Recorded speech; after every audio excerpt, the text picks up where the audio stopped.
ఆయ్ మేం గోదావరిమండి. మాకు కాయగూరలే అవసరం లేదు కూర వండుకోవాలంటే. పచ్చిశనగపప్పు కొబ్బరికాయ కూర కోసం కప్పు పచ్చిశనగపప్పుని 2 సార్లు శుభ్రంగా కడుక్కుని 2 కప్పులు నీళ్ళే పోసుకుని 1 గంట పాటు నానబెట్టుకోండి. గంట తర్వాత స్టవ్ మీద పెట్టుకుని దీన్ని మెత్తగా అయ్యేంత వరకు కూడా కుక్ చేసుకోండి. ఇలా పొంగేంత వరకు హై ఫ్లేమ్ లో పెట్టుకుని తర్వాత మీడియం ఫ్లేమ్ లో పెట్టుకుని ఉడికించుకోండి. ఈ నూరగంతా కూడా తీసేసుకోండి. దీని వల్ల డైజెషన్ ఇష్యూస్ వస్తాయంటారు. ఇలా ఇది ఉడికిపోయిన తర్వాత ఒక స్టైనర్ లోకి వేసుకుని పక్కకు పెట్టుకోండి. ఈ నీళ్ళని పడే అవసరం లేదు, దీంతో రసం చేసుకోవచ్చు.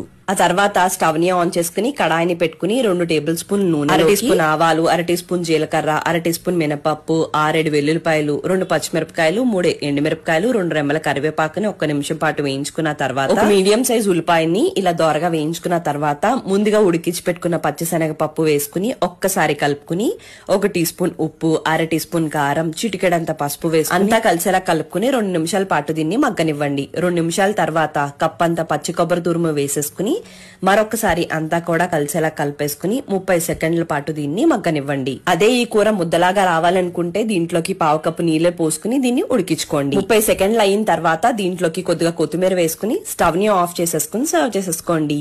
మరి నచ్చితే లైక్ అండ్ ఫాలో చేయడం